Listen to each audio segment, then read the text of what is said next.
আসসালামু আলাইকুম, কেমন আছেন সবাই? আশা করি ভালো আছেন। আলহামদুলিল্লাহ আমিও ভালো আছি। আল্লাহর রহমতে সুস্থতার সাথে ভালো থেকে চলে গেছিলাম আমাদের বাসারই আশেপাশে জাতীয় স্মৃতিসৌধে বাচ্চাদের নিয়ে ঘোরার উদ্দেশ্যে। যেহেতু এক ফ্রেন্ড ঢাকা থেকে এসেছে, তো ডিসেম্বর মাস সবাই মোটামুটি একটু ফ্রি আছি। তো সেই উদ্দেশ্যে হয়তোবা ৩ জনের প্ল্যানিংয়ে পরে আমরা সবাই একত্রিত হই। তো এই যে প্রথমে আমি আমার বাচ্চাদের নিয়ে স্মৃতিসৌধে গিয়ে উপস্থিত হই। সুন্দর মতো করে রিক্সা করে যাই। তারপরে ফোন আলাপ করতেছিলাম যে তোরা কে কোথায় আছিস, আমি তো চলে আসছি, তো তোরাও আয়। তো যথাসম্ভব যখন আমি নামলাম, স্মৃতিসৌধের গেটে নামলাম, তখন আমি এদিক সেদিক না তাকে সোজা হাঁটতে থাকি এবং একটু সামনে গিয়ে দাঁড়াই যাতে বাকিরাও আসে। তো আমি যেহেতু সবার আগেই চলে এসেছিলাম, ভেবেছিলাম ওরাও আমার আগে চলে আসছে। অতঃপর এবারের মতোই আমি সবার আগে এসেছি। ওই যে আমাদের স্মৃতিসৌধ দেখা যাচ্ছে। কথা কিন্তু সত্যি, কাছের মানুষ হজ পায় না ওরকম। স্মৃতিসৌধের মতো এরকম পরিষ্কার পরিচ্ছন্ন মানে দর্শনীয় স্থান তেমন একটা দেখা যায় না। তা আমরা কাছে থাকি বিদায় হয়তো বা এটার গুরুত্বটা আমাদের কাছে অতটা থাকে না। এই যে কথার ফাঁকে দেখেন আমার সব ফ্রেন্ডরাও চলে আসছে, তবে সবাই এখনও আসছিল না।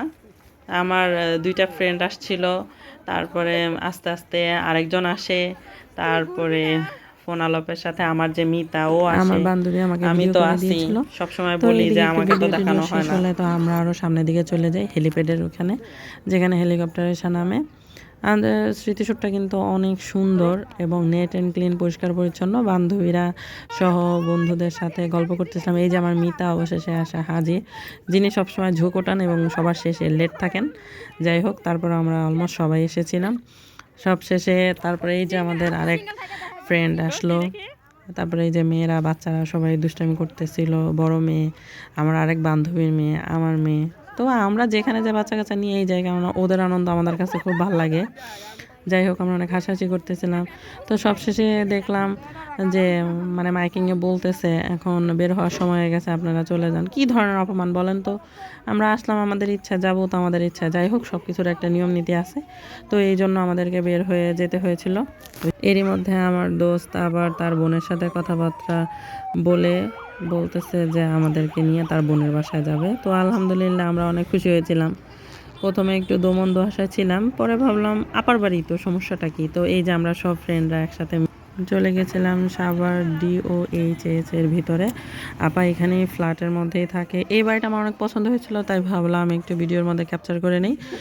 এই তো আমরা লিফটে উঠে যাচ্ছিলাম আপার ফ্ল্যাটের উদ্দেশ্যে।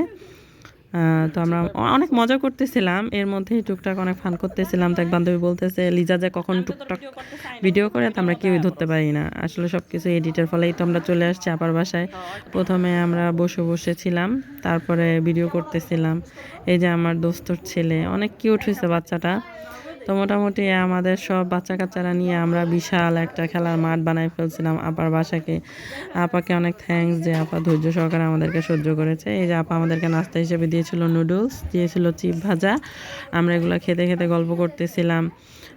আমার যে বান্ধবীর মেয়ে ছিল, ও মোবাইলে টিকটক দেখতেছিল। আর এই যে আমরা মোটামুটি খুব ভালোই এনজয় করতেছিলাম সময়গুলা। এই যে এর মধ্যে আপা দেখি বিরিয়ানি রান্না করে রেডি।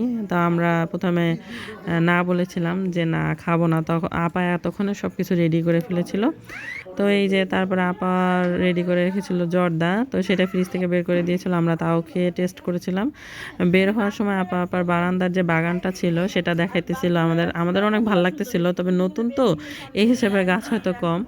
আপার আমি বলি যে আপা আপনি একদিন সময় করে আমার বাসায় যায়েন। আপাও বলে যে ঠিক আছে, তোমার বাসায় যাবো না, ইনডোর প্ল্যান্টস কী কী আছে তাই নিয়ে আসবো। তারপরেই তো সবাই আস্তে আস্তে বের হয়ে গেলাম বাড়ির উদ্দেশ্যে।